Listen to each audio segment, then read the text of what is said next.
April 12, 1945. A muddy field south of Magdeburg. The world is made of noise and vibration. For 20-year-old Luftwaffenhelferin Helga Schmidt, the universe has shrunk to the steel shield of her 88mm flak gun and the screaming sky above. The air, thick with the smell of ozone and burnt cordite, shudders with each ear-splitting report. Her hands, raw and stained with grease, move with practiced economy, helping to ram another sleek 9-kilogram shell into the breach. The metal is cold, unforgiving. Beside her, Ingrid, her face smudged with dirt and fear, calls out range corrections, her voice nearly swallowed by the mechanical violence of the gun. They are no longer girls from Bremen who dreamed of university. They are cogs in a machine of defiance, a machine that is breaking down. For 3 days, the American Ninth Army has been a relentless pressure, a tide of steel and men that their thinning Wehrmacht lines could not hold. Now, their flak battery, once tasked with tearing bombers from the sky, has been depressed for ground targets.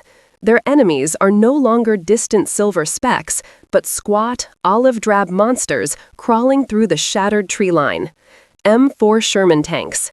Their cannons flash with a dull orange light, and a moment later, the earth erupts nearby, showering them with mud and splintered wood. Helga flinches, her teeth grinding together. The concussion of a near miss feels like a giant's fist pounding on her chest, stealing her breath. Hauptmann Elias, their battery commander, a man whose face has aged a decade in a week, screams orders that are whipped away by the wind.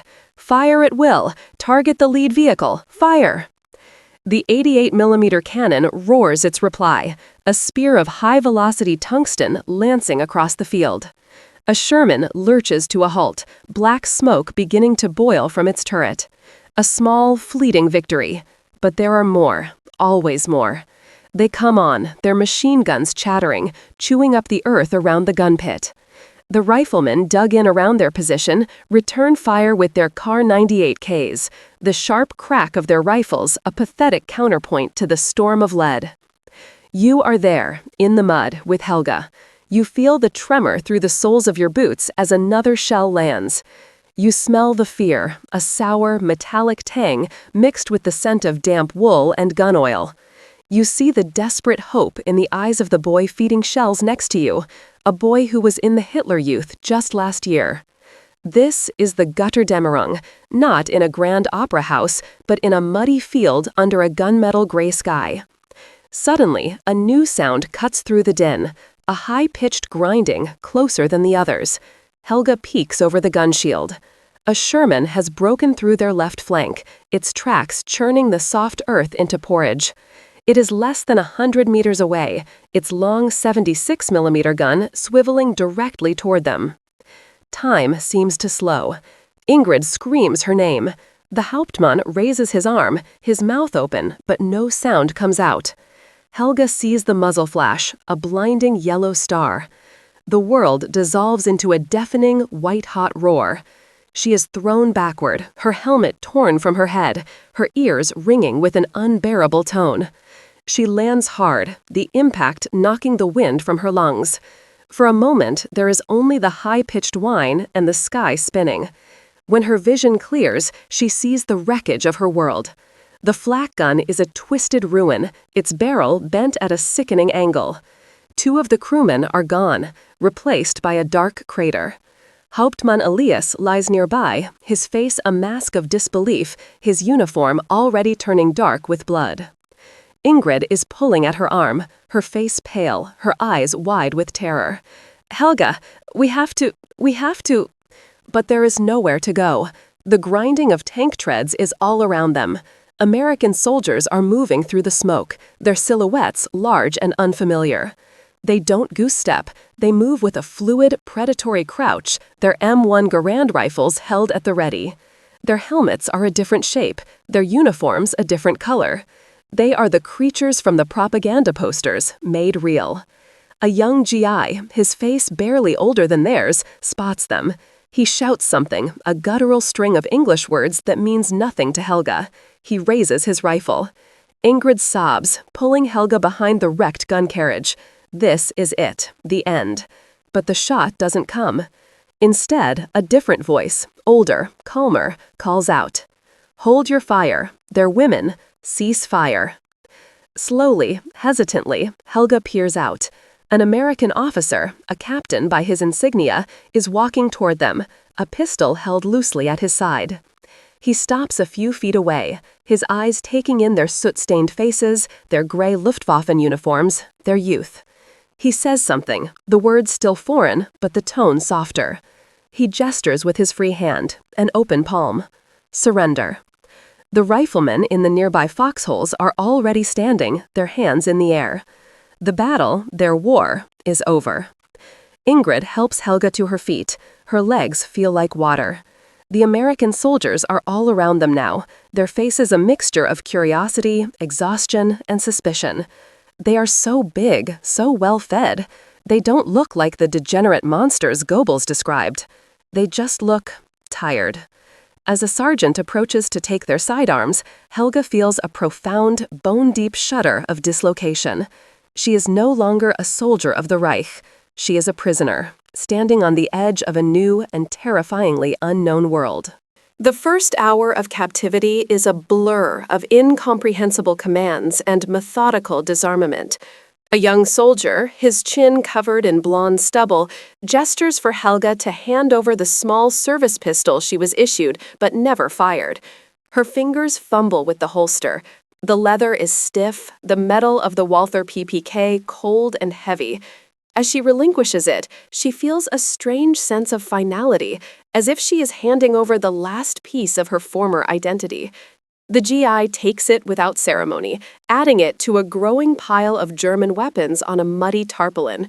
Pistols, rifles, bayonets, and steel helmets lie jumbled together, a monument to their defeat. He says something that might be, "Thanks, Fräulein," a hint of a smirk on his face, before moving on to Ingrid. Fräulein. The word feels wrong, diminutive. They were Helferinnen, auxiliaries, part of the Wehrmacht, but in his eyes, they are just girls. They are herded with the surviving men from their battery into a loose group. The Americans move with an unnerving efficiency, their actions swift and practiced. Jeeps, bristling with antennas and machine guns, churn through the mud. Trucks rumble past, laden with supplies, crates of ammunition, fuel cans, boxes of food. The sheer scale of the enemy's material wealth is staggering. Helga had seen the newsreels, heard the reports, but to witness it firsthand is demoralizing. Germany had been fighting on fumes for months, scrounging for every bullet, for every liter of gasoline. These Americans seem to possess an infinite supply. They are a force of nature, an industrial flood that has washed away everything in its path. An American medic, a red cross on his helmet and armband, moves through the German wounded, administering morphine with a calm detachment. He kneels beside Hauptmann Elias, checks his pulse, and gently closes his eyes before covering him with a blanket. There is no malice in the gesture, just a weary professionalism that is almost more unsettling than outright hatred. This is a job to them, a grim, dirty job that is now nearing its conclusion. You are one of them now, a piece of human debris to be collected and processed. Your name, your rank, your history, it all dissolves into the anonymity of the captured. You are now simply POW. The march begins. They are prodded onto a muddy track leading west, away from the collapsing front. It is a slow, shambling procession. Wehrmacht soldiers, Volkssturm old men, and a handful of boys from the Hitler Youth, their faces streaked with tears and dirt, are joined by other captured units. The column swells into a river of gray-green uniforms, a silent, shuffling testament to the ruin of the Third Reich. Helga and Ingrid stick close together, a small island of familiarity in a sea of strange faces. The American guards walk alongside the column, their rifles held in a casual, ready grip. They chew gum, the rhythmic motion of their jaws an odd, almost insolent counterpoint to the Germans' silent misery. One of them offers a cigarette to a captured Oberleutnant, who stares at the small white stick as if it's an alien artifact before shaking his head. The smell is what Helga remembers most. The Americans smell different. It's not just the sweet aroma of their cigarettes. It's a faint scent of soap, of coffee, of something clean and foreign that clings to their uniforms. The German soldiers, herself included, smell of sweat, unwashed wool, and the lingering stench of fear. It is the odor of defeat. As they march, the landscape of their homeland becomes a foreign country. Farmhouses stand empty, their windows shattered. Villages they pass through are eerily silent, the inhabitants either fled or hiding behind shuttered windows. American military vehicles own the roads, an endless convoy of trucks, half-tracks, and tanks grinding westward. They are ghosts in their own country. After what feels like an eternity, they are directed into a vast open field enclosed by coils of glittering barbed wire. This is a temporary collection point. Thousands of German prisoners are already here, milling about in a state of dazed confusion or sitting on the damp ground, their faces blank with exhaustion. The scale of the defeat is impossible to ignore. This isn't a single battery being overrun. This is an entire army ceasing to exist. Helga and Ingrid are separated from the men and guided toward a section of the enclosure where other women are gathered. There are nurses in their gray habits, signals operators, and more flak auxiliaries like themselves. Their faces all wear the same expression, a mixture of apprehension and weary resignation. As darkness falls, a cold rain begins to slant down. A U.S. Army truck backs up to the wire, and soldiers begin tossing loaves of bread and tins of something called Spam into the enclosure. There is no orderly distribution, just a scramble. A Grutish corporal shoves Ingrid aside to grab a loaf, and for a moment, Helga sees a flash of the old, hard world they came from. But then a German officer, his uniform torn, but his authority intact, barks an order, and a semblance of discipline is restored. They receive their portion, a slice of soft, strangely sweet white bread, and a thick piece of the gelatinous pink meat. It tastes of salt and chemicals, nothing like the dense rye bread and sausage she was used to. This is the taste of captivity. As Helga huddles with Ingrid under a leaking piece of scavenged tarpaulin, the rain soaking into her uniform, she stares out at the faceless silhouettes of the American guards on the perimeter. She had been trained to fight them, to hate them, to die resisting them. She had never, in all her indoctrination, been prepared for this: to be fed by them, guarded by them, and utterly, completely at their mercy. The days bleed into one another in the holding pen, a monotonous cycle of rain, mud, and gnawing uncertainty. The initial shock of capture gives way to a dull, aching reality. This is not a temporary setback. This is their new existence. The prisoners number in the tens of thousands now, a sprawling, miserable city of defeated men and a small, segregated contingent of women. The Americans call the place a temporary enclosure, a sterile, bureaucratic term for a muddy field surrounded by barbed wire. To Helga, it is the end of the world. Each morning begins with a head count, a tedious process where they are forced to stand in ragged lines while American sergeants, their faces impassive, walk the rows, tallying them up like livestock. Privacy is a forgotten luxury. They sleep in the open or under crude shelters fashioned from blankets and scraps of wood. Dignity is stripped away piece by piece. The most degrading aspect is the sanitation, or the lack thereof. For the thousands of prisoners, there is only a series of long, deep trenches dug at the far end of the enclosure. A wooden plank is thrown across the top. There are no screens, no stalls, no separation. It is a place of overwhelming stench and profound humiliation, a public display of the most private human functions. Men and women use separate trenches, but the proximity and complete lack of shelter are a constant source of shame. For Helga and the other women, who were raised with a strict sense of modesty, it is a daily torment. They go in pairs or small groups, one standing guard while the other hurries, their faces averted from the miserable scene. It is a raw, primitive existence that grinds down the spirit. Food is a constant preoccupation. The American K-rations are alien to their palates. They consist of tins of processed cheese that has a waxy texture, crackers as hard as slate, and canned meats swimming in grease.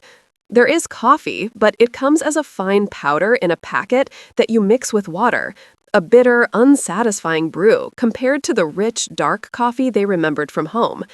Sometimes they get chocolate bars, D-rations, so dense and bitter they are difficult to chew. The GIs call it Hitler's secret weapon. Yet, as strange as the food is, it is sustenance. They eat it gratefully, a reminder of their total dependence on their captors. The Americans, with their endless supply of packaged, processed food, seem to come from a different planet, a place where hunger is an abstraction, not a constant physical presence. Rumors are the only currency in the camp. They sweep through the enclosures like wildfire, passed in hushed whispers. The Führer is dead. Berlin has fallen. A new wonder weapon has been deployed, and the war is turning. Most of it is desperate fantasy, but some rumors feel real. They hear snippets of conversation from the guards, words like interrogation, denazification, and transfer. It is this last word that occupies their thoughts.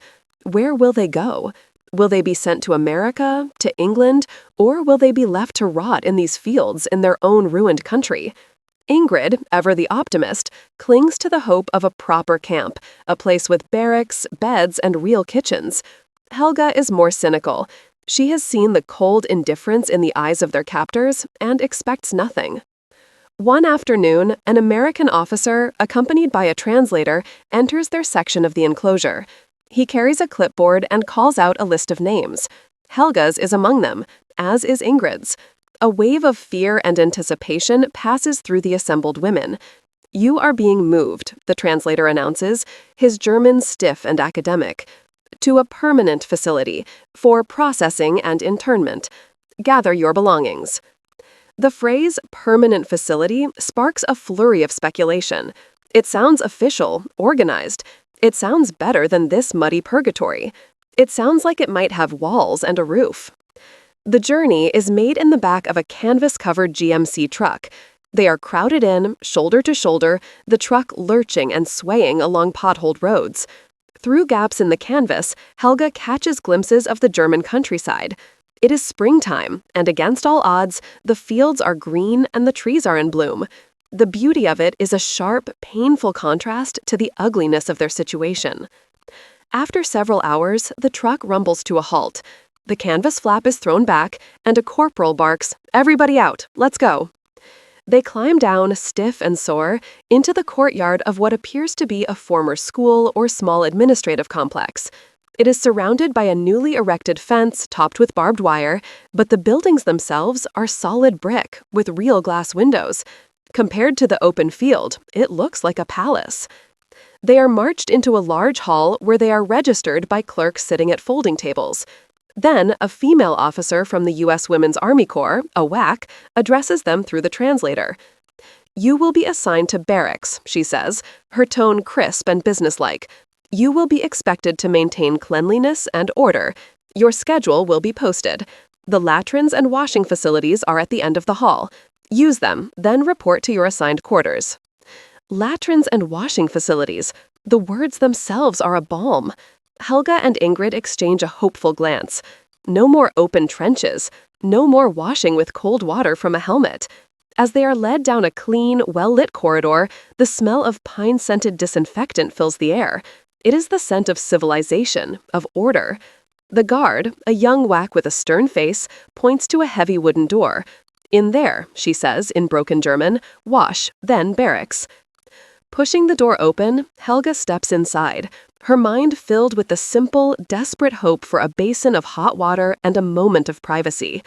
But what she sees on the other side of the door makes her stop dead in her tracks.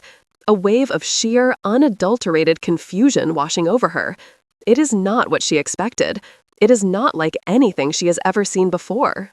The room is brilliantly lit, the stark white light from overhead bulbs reflecting off a floor of gleaming tiles. It is aggressively, antiseptically clean. The air smells sharply of chlorine and soap. But it is not the cleanliness that causes Helga and the half-dozen women who followed her inside to freeze in the doorway. It is the objects that line the walls. Lined up in a neat row are 5 identical, pristine white porcelain thrones. They are not the simple, functional toilets she is used to, squat, utilitarian fixtures, often with a high-mounted tank and a pole chain. These are different. They are sleek, low-slung, and sculpted from a single piece of ceramic, looking less like a piece of plumbing and more like some strange minimalist altar. But the most shocking feature, the detail that draws every eye and holds it in a state of baffled wonder, is the water. Inside each gleaming white bowl, a pool of crystal-clear water sits, deep and placid. It fills the basin almost halfway, shimmering under the electric lights. Helga stares at it, her mind struggling to process the sight. In Germany, a toilet bowl was mostly dry, with only a small puddle of water at the bottom of the siphon drop. This was a miniature lake. Ingrid whispers next to her, her voice filled with disbelief. "What is this? Are they broken? They're all clogged." A woman behind them, a former radio operator named Lotta, shakes her head. "No, look, they are all the same. It must be how they are made." They approach one of the fixtures cautiously, as if it might be a trap. Helga peers into the bowl. The water is so clean, she can see the smooth, curved bottom of the porcelain basin perfectly. It seems impossibly wasteful. To use so much clean, fresh water that was a precious, rationed commodity back home, for such a purpose was beyond extravagant.